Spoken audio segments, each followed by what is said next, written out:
The most dangerous buyer is not the one who ignores you. It is the one who keeps you busy for weeks and was never going to buy anyway.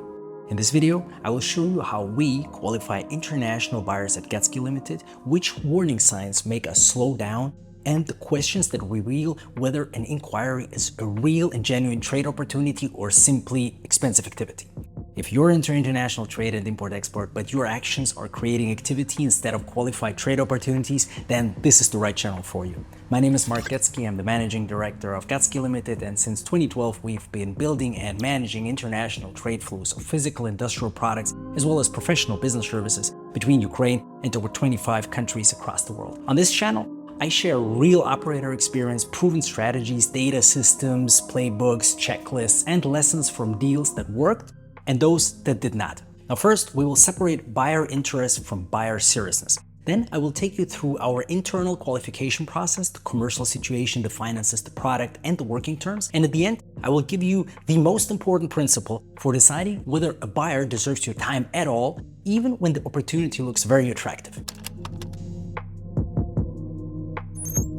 Let's begin with a mistake that creates enormous amounts of wasted activity. A buyer is not real simply because they replied to your email. They are not real because they asked for your catalog. They are not real because they requested a quotation, mentioned a large volume, or said they want a long-term partnership. These are all signals of interest. They are not proof of seriousness. A serious buyer is willing and able to give you enough information to evaluate a real transaction. They can explain the demand, the required product, the commercial objective, the expected volumes, the timeline, the decision process, and the financial conditions. Most importantly, their actions become more specific as the conversation progresses. A weak opportunity moves in circles. A real opportunity moves towards a decision. This distinction matters because every quotation has a cost. You may need to contact suppliers, compare specifications, calculate logistics, check customs requirements, negotiate prices, prepare samples, and involve financial or technical partners. Even if no money has left your bank account yet, you are already investing time, relationships, and reputation, right?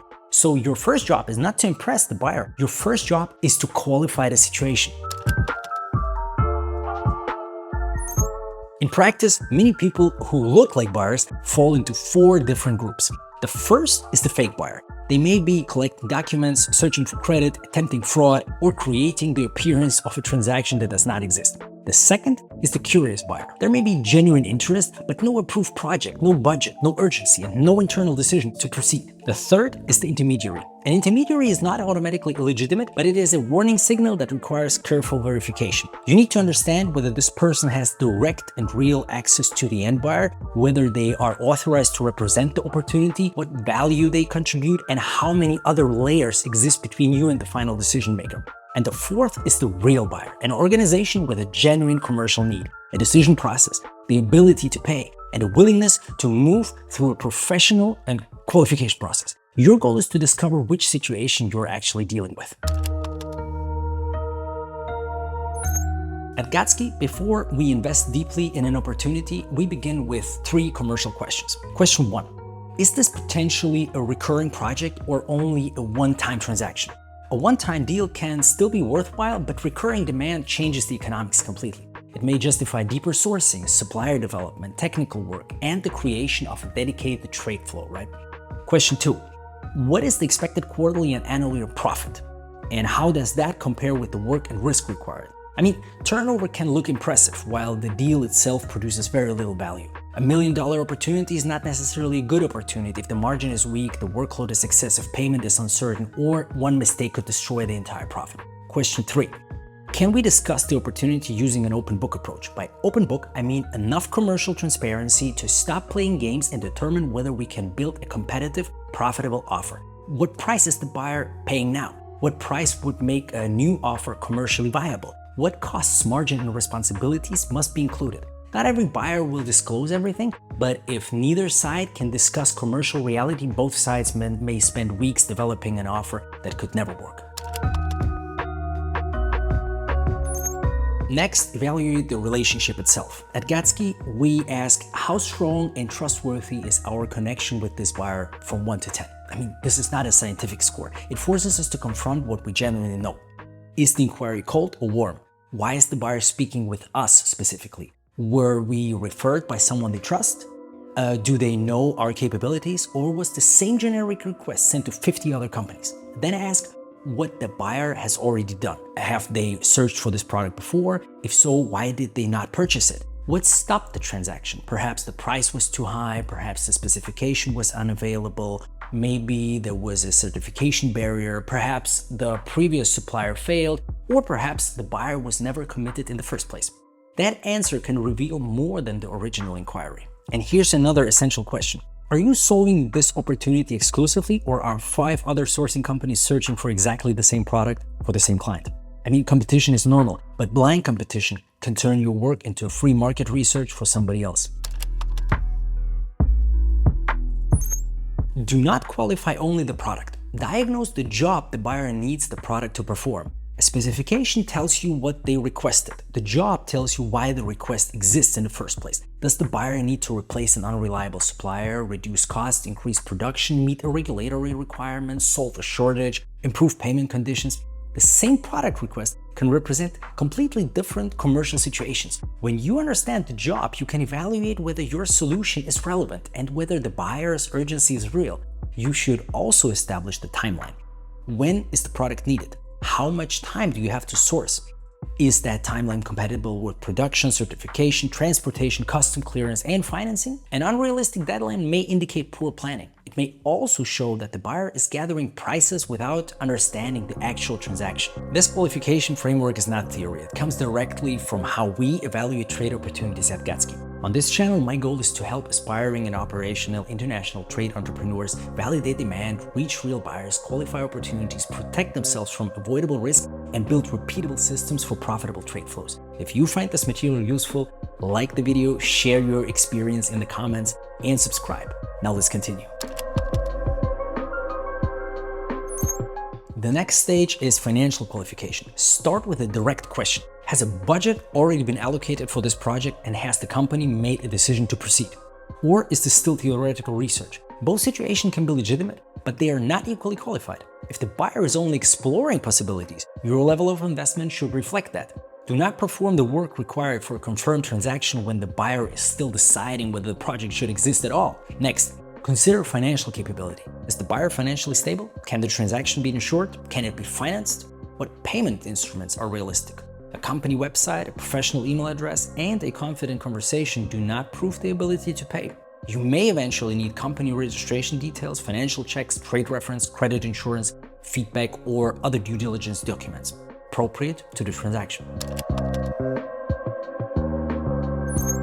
Now ask about the price reality. What is the buyer currently paying? What price do they expect from you?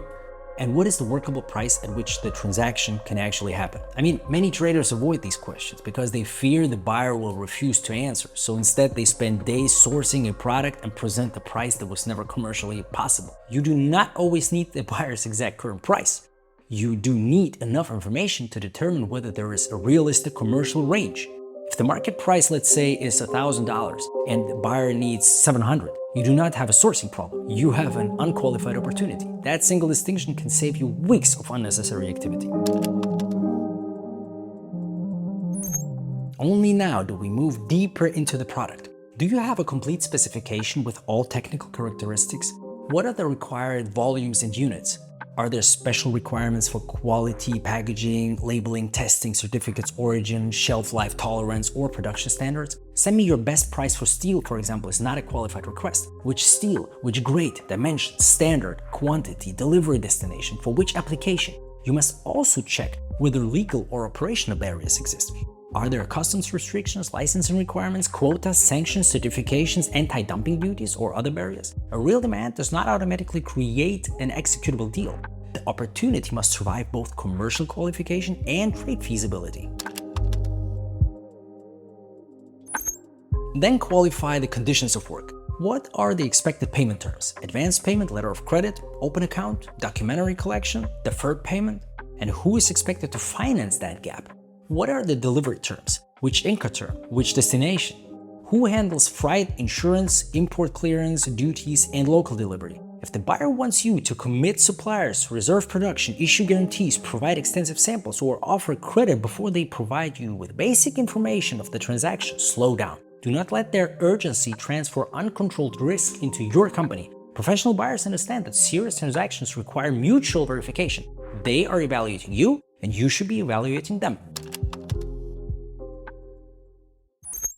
The first deal is not the time to maximize volume. It is the time to test your relationship. Can both parties communicate accurately?